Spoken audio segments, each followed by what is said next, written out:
extreme rigidity, punitiveness, judgmentalness, non-loving, perfectionism, or inadequacy. Page 33. Although many people's true self has been substantially stifled, the exact nature of the trouble in their family cannot be easily recognized or labeled. For example, recognizing advanced alcoholism in a family member may be relatively easy because it is so blatant, but recognizing a less obvious condition is more difficult. I have observed and treated hundreds of adult children of alcoholics, other chemical dependents, and codependents during long-term recovery. I have also seen several other patients who fit the description of COAs, both by my diagnosis and by their own observation. Yet they did not come from an alcoholic, chemically dependent, or obviously codependent family, nor from any of the other more obvious parental conditions listed in Table 3. Kathy was a 32-year-old woman who grew up in a troubled family. There were no alcoholics in the family, yet she joined and experienced growth in a therapy group for adult children of alcoholics. She represents an increasing number of adult children of troubled or dysfunctional families, or adult children of trauma, whose backgrounds, life, and suffering are more similar than dissimilar to those of adult children of alcoholics. When she was about midway in her recovery, she wrote the following about her life.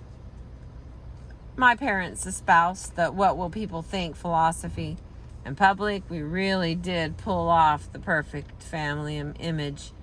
We were all very gracious to each other.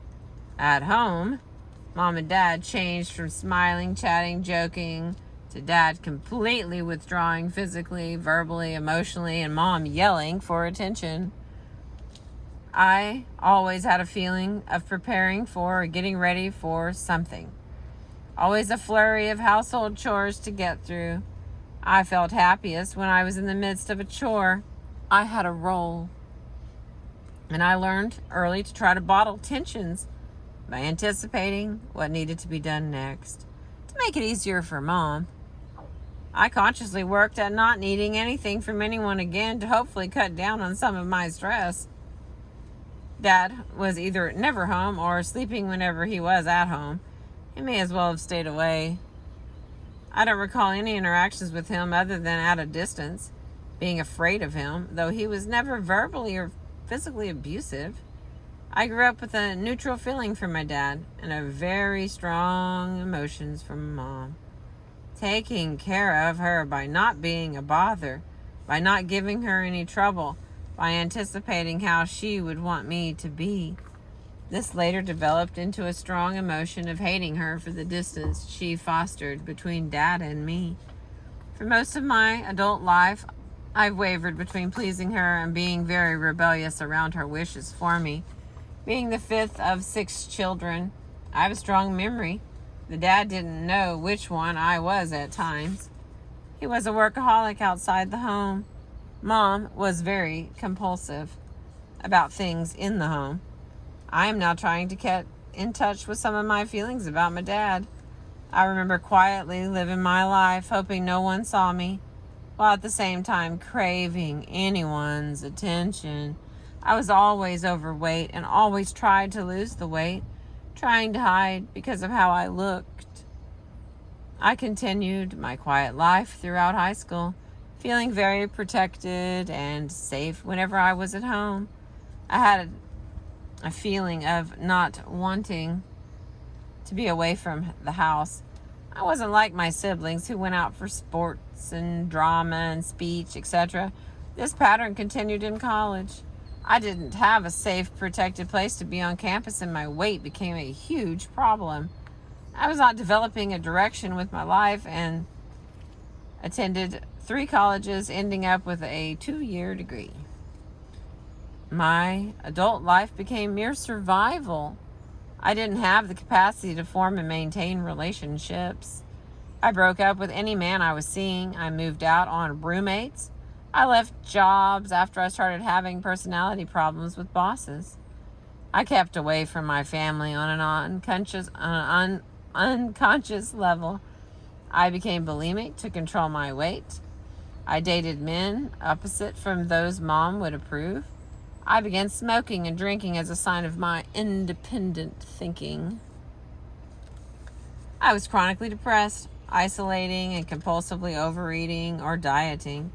I wanted people to think I had it all together and didn't need anything from anyone.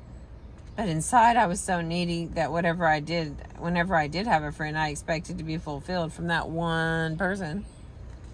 I came into Overeaters Anonymous 3.5 years ago, devastated from my binge purge cycle, and have been abstinent for a year now. I started attending an ACOA therapy group, feeling I fit in this group just like I fit in the OA group. These people were just like me, and I was a lot like them. But I quickly realized this recovery work was too painful to go through. I started ACOA group therapy over a year ago and have attended on a weekly basis. For 6 months, I didn't feel any emotions, or at least I couldn't identify any. But I was exposed to group members experiencing feelings about their current issues and identifying and re-experiencing incidents in the past that were too painful to feel before. I began to be willing to risk these people knowing me, motivated largely by the desire to stay abstinent from overeating. I began developing a sense of the group representing a safe family in which to develop and to begin to re-experience what I didn't get in my own family. I began to have some honest interactions, even though I was afraid of and not feeling worthy of group time, of undivided attention from the group. But I was slowly getting a growing sense of self-esteem from real, honest interactions in and out of group. I was open to acknowledging that I have feelings, to identifying them, and finally to expressing them to be able to feel my healing. I let go of destructive patterns in relationships and in how I see myself. I was finding inherent worth in my simply being. I talked about what it was like growing up in a home where I felt invisible. Telling the truth as I perceive it has been incredibly freeing for me. Being honest with myself has been the core of recovering. Awfully difficult to do since I came to therapy with no sense of self.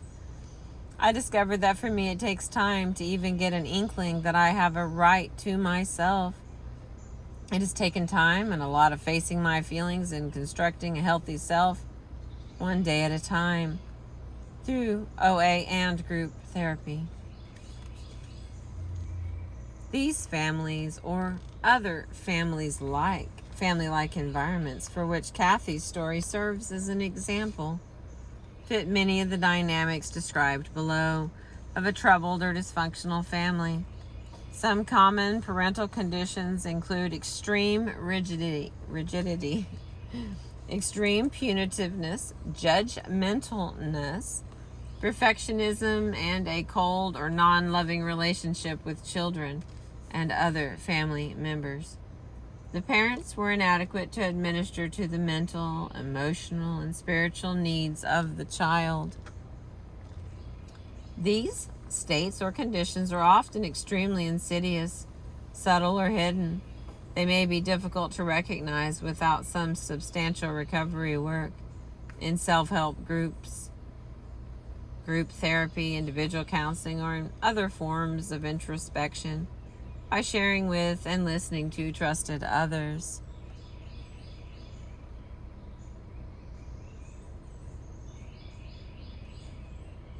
Outwardly, these families are usually not viewed as being troubled or dysfunctional. Indeed, they are often viewed as being healthy. This category of troubled or dysfunctional family is open for observation, exploration, and research. Thank you for listening.